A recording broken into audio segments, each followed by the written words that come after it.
Hi everyone, thanks again for joining us today and welcome to today's webinar. I'm Lindsay Teal and I'll be your host for today's session, which we're thinking should last around 40 to 45 minutes. I'm joined here today by my colleague at Resource Efficient Scotland, Emma Berry. Now Emma's one of our expert implementation advisors and has worked with organisations across Scotland to help them implement successful environmental policies, so she'll be best placed to give us lots of great advice today. I'm also joined by Fran Goldie from the Supplier Development Programme, which of course we're delivering today's webinar in partnership with. So I'll hand over to Fran in just 1 second to give a little bit more information about Supplier Development Programme. But before that, just a little bit of housekeeping. You'll see on screen now that there's a questions panel. So if during today's session you would like to ask Emma, Fran or myself a question about anything we're covering, then you can just type your question into the box that you see on screen there. And those questions will come to myself and we'll stop at 2 points throughout today's session to put those questions to Emma, and we'll try and answer as many as possible. If you have a Twitter account and you like to tweet, then you can also tweet your question to ResWebinar hashtag at ResourceScot, and we should be able to pick up those questions there and put them to Emma as well. Okay, so I'll now hand you over to Fran, who will just talk to you for a couple of minutes about SDP. Good morning everyone, thank you very much for joining us today. We appreciate your time and hopefully you'll get lots out of this session. You'll be aware that the SDP programme itself delivers free training to ensure that you're able to find, win and continue to work with the public sector. We need you to be bidding and winning contracts. Historically, the programme has been on a face-to-face classroom style event training where you would go along and an expert on procurement would impart his knowledge and bring you up to speed with the ever-changing landscape that is procurement.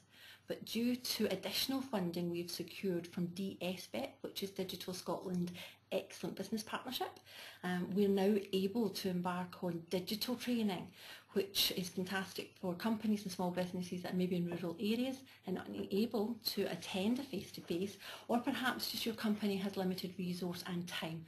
Hopefully this style of learning will suit you, but both styles will complement each other. Please feel free to attend any of our face-to-face sessions, which you will find on the calendar, and also the webinar which Resource Efficient Scotland are delivering for us today. I'll hand you back over now to Lindsay and Emma. Thank you. Excellent, thanks Fran. Okay, so over to Emma, who's going to run our webinar today. Hi, thanks everybody for joining today. So start with just the agenda and what we'll be going through today.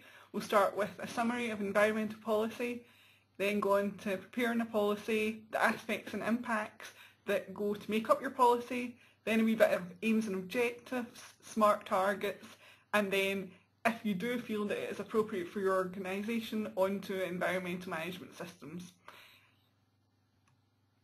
So to start with, I'll give you a brief summary of environmental policy. Environmental policy is a written statement which is outlining your organisation's commitment to managing the environmental impacts of its operations. Now, it's not a big document, it's approximately 1 side of A4. We don't want it much more than that because it needs to be concise, it needs to be there for organisations to use. It's also not a static document, so it should be updated when anything changes in your organisation or if you feel that something's not been particularly covered in it. It needs to be easy to understand, so not full with jargon. Basically, so anyone that comes into your organisation or anyone that accesses it off your website so that they can understand just exactly what you mean by it. And also, environmental policies are typically produced as part of an environmental management system, but especially for SMEs and smaller organisations, it's perfectly fine being a standalone document. So basically an environmental policy can help you to understand better what your environmental impacts are of your organisation and basically help to reduce these.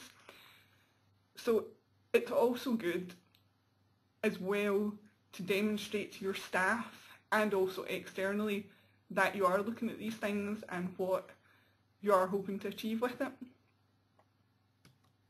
So why should you produce an environmental policy for your organisation? Well, I mean, the first thing could be customer or client pressure. It could be that when you are looking for a new service or when you're talking to other customers or clients, that these are requests that are coming in. Why haven't you got an environmental policy? Have you thought about putting an environmental policy together? We've done some work with organisations that actually got in their tender process that they don't work with clients or they don't work with other organisations that don't have environmental policies in place. So it's quite an important thing, and it doesn't take that much time or effort to do. Next one here is tender requirements. So I presume that's kind of why the majority of the people have dialed in today, because that's one thing that the supplier development programme helps with, and it's either a requirement in tenders that you're going for, or it'll help to boost your scores if you can say that you have an environmental policy. Associated legislation compliance. Basically, it's another way that you can tick the box to make sure that you are actually compliant with the associated legislation, whether that is something surrounding energy or whether it's the Waste Scotland regulations. It just reminds you that that's there. Remaining a sustainable competitive business. Again, this can be something that will highlight it to your staff that you're focusing on this, or it could be external. And again, it shows that you are addressing these issues and making sure that it is something that your organisation it's important to them. So now to the first poll, I'll hand you back over to Lindsay.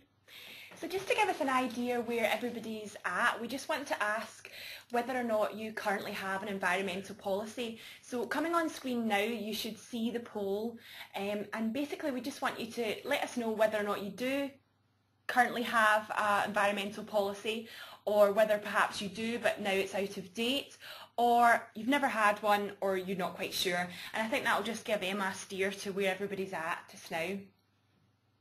So we've got the results coming in just now.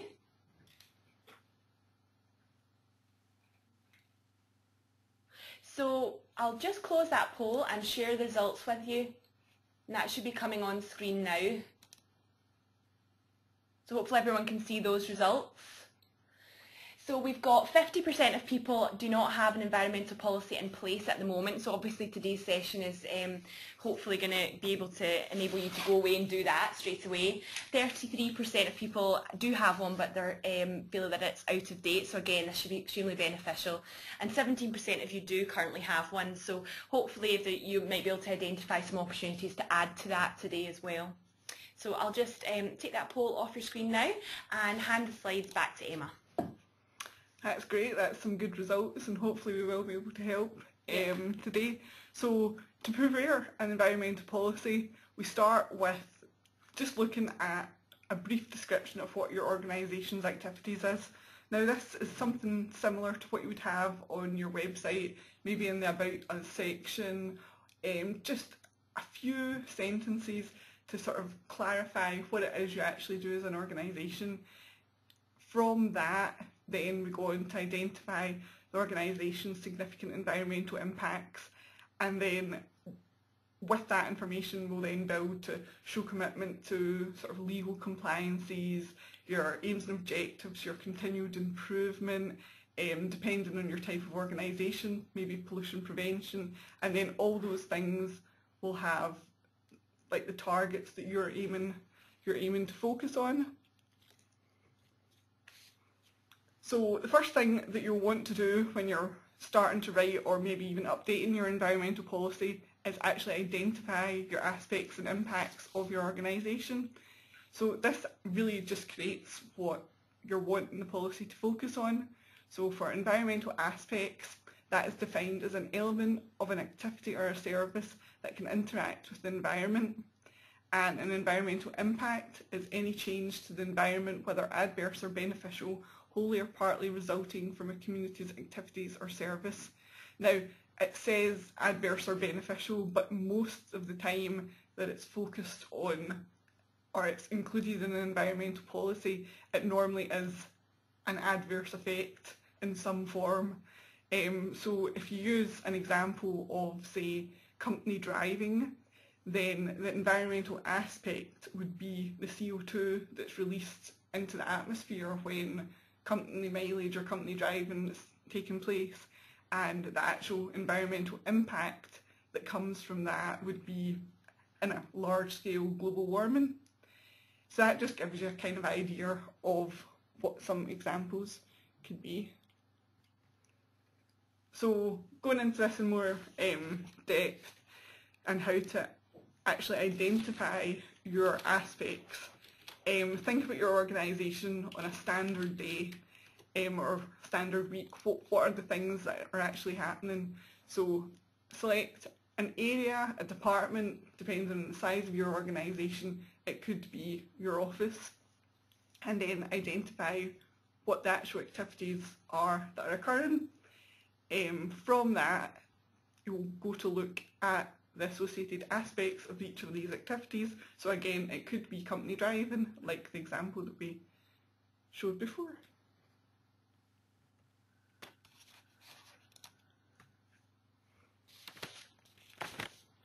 So now that you've got your aspects, from those aspects identified, you can look at your impacts.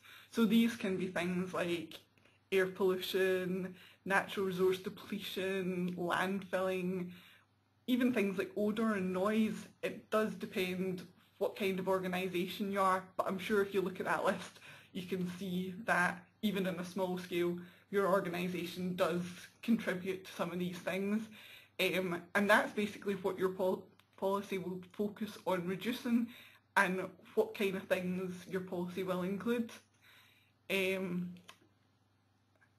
So here are some more examples that we've got here. So again, vehicle emissions, the impact of that would be global warming, waste generation, disposal of waste to landfills. It's all basically trying to get you to think about things that you could include, and things that if you improve will improve your organisation's sort of environmental credentials almost.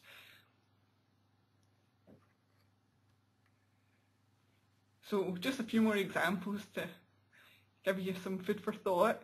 The activity for the first one, washing down a waste lorry. The aspect of that is the release of the contaminated water that has been used when you wash down that lorry, and the impact would be pollution of the water course, again if that water is just running off straight into the drain. Same for the second one, the activity is spray painting. The aspect of that is emissions of the solvent to the air, and then the impacts global warming and ozone depletion. So again, these might not be completely relevant to your organisation, but it just gives you an idea of the kind of things that can be included. So I always like to include this example because it is relevant to near enough every organisation. Every organisation photocopies, every organisation has a printer, and it just shows things that can be changed really, really simply. So the activity here is photocopying a document. So you've got your original document, and then you've got your copy of your document. The inputs, or the things that are required, is the toner, the printer and electricity. And what is happening, or what is the processes from this photocopying of the document, is there's been noise being produced from the photocopier, there is spent toner cartridges from the printer, and there's waste paper from a photocopying error. So if you look at this activity, what can actually be mitigated here? Well, you can check, do you actually need a photocopy of that document? Because if you don't need a photocopy of that document, then the whole thing is void. There's no requirement for any of that noise, for any of that waste paper, for any of that ink that's getting used. So that's you taking out that process, and that's one less thing that is required. But the other thing you can check is the document correct when you are photocopying it? Because if it is required, then as long as it's the correct document, then you don't have any waste paper from an error. So it's just to sort of put it into perspective and give it a more sort of simple sort of example of what can be achieved when you start like looking into things. And although it's not completely relevant to an environmental policy, it just gives another example. And my final example is showing that one activity can have multiple aspects, and then that aspect can also have multiple impacts to the environment. So transport as an activity can have an aspect of the truck cleaning, which we've discussed before, so it's like the runoff to the water course, and also the water consumption that's actually getting used. But then the other side of things can also be the fuel consumption and the global warming. So once you start looking at things, you do see that it does have multiple aspects and then multiple impacts, even if it is just as simple as, I mean, that doesn't need to be truck cleaning, that could just be a company car, and it's got the same kind of aspects as well. So now I'm going to hand back to Lindsay to see if there's any questions. Yeah, we've had a couple of questions come in, but do take your time to pop some into the questions box if you do have them. It's a good opportunity to get all that knowledge from Emma. But the questions that we've got so far, I'll just put to Emma. One of the first ones actually is someone's asking whether or not the slides will be available after the webinar, so just let you know that they will be, and I'll send them round in the next couple of days. So one of the first questions is, how frequently should we update our environmental policy? I mean, there's no specific rule for this about when environmental policies should be updated, but as I said before, it's not and it shouldn't be a static document. It shouldn't be that once you've put together or created your environmental policy that it just remains there. It should be updated when you feel that it's required or when business needs or business activities change. But again, that's all down to type of organisation you are, but would you suggest like an annual review? Or? Definitely an annual review, but if you feel that anything changes more frequently than that, feel free. But as long as you keep a record of your past environmental policies on your network or on your computer, then, but yeah, an annual review. Okay, brilliant.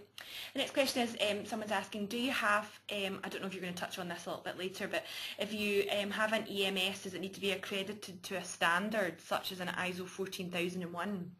No, definitely not. I mean, it's up to your specific organisation whether you look to accredit your environmental management system or not. But I mean, your starting point is your environmental policy. And if you feel that it would be beneficial to go on to an environmental management system and then to go on to say accredit it to ISO 14001, there's definite benefits to that, but there is a lot of time and cost implications as well. So if you've got your EMS in place, that's great, but it doesn't necessarily need to be accredited. No. Okay. Fantastic. Someone's asking, do you have an example environmental policy that you can share?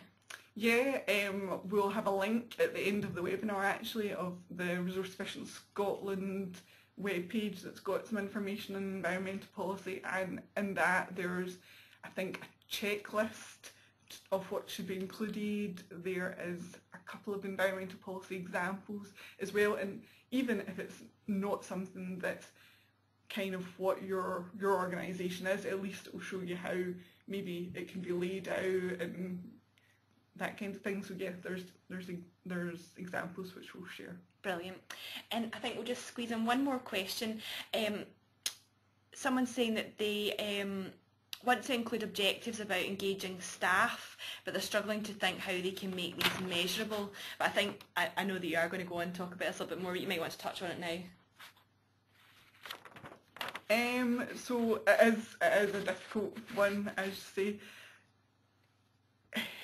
I think it's all surrounding data and what information you actually have in place, and as you said, we will go into that in a bit more detail, but as long as you have the data prior to your sort of staff engagement or your campaign, and then you continue to measure that when you're going through. You should be able to measure it, yeah. Okay. So things like maybe introducing a new recycling system to an office, or I don't know, switch off campaign, as long as you're taking the meter readings and as long as you have the data before, and then you can see the changes that are happening. Okay. You should be able to attribute it. It all lies in the data, which you'll touch on later. Okay, thanks. We'll move on, and that's all the time we've got for questions just now. But yeah, do take your time to pop them in if you want to have some more questions answered at the end. Okay, so now that you've got an idea of some of the aspects and impacts that can be found in organisations and some things that you can focus your environmental policy on, we will now look at sort of setting aims and objectives and what could be appropriate. So an aim is a broad statement of what you want to achieve. So some example aims are, our aim is to improve our resource efficiency to meet and exceed legislative targets, or quite a popular one, our aim is to be carbon neutral. So aims are meant to be inspirational. They're meant to sort of get everyone in your organisation sort of behind them and make sure that they are up for the challenge, but they also should be grounded in reality, because there's no point setting something for your organisation that you know that you've got no hope in achieving, because it's not good for morale and it's not good for the business as a whole if you're setting this aim that you know that you're not going to achieve.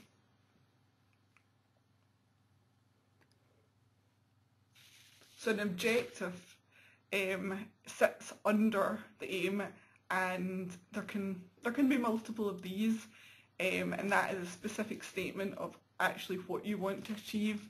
So no ambiguity in it. It's got to be defined and it's got to be really specific so that you understand what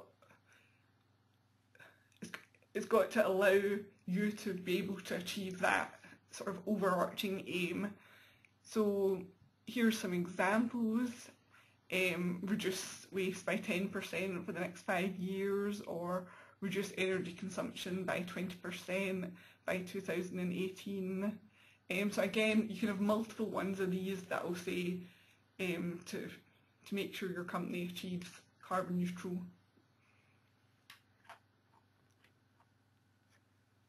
So I don't know if you have come across SMART targets through other parts of your organisation, but what we normally sort of like to focus on is all objectives that are created and for environmental policy, or even for something else that's surrounding an organisation, should be SMART.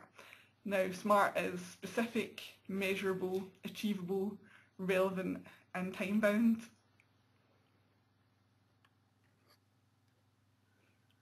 So specific, don't be vague, make sure that what you are wanting is clarified in the terms. So I've got some examples here. So the first one, it's quite a vague statement. We want to improve our environmental credentials. It doesn't really give you much detail about what the organisation is wanting to do. It's quite an empty statement, albeit good, but not something that you want as an objective.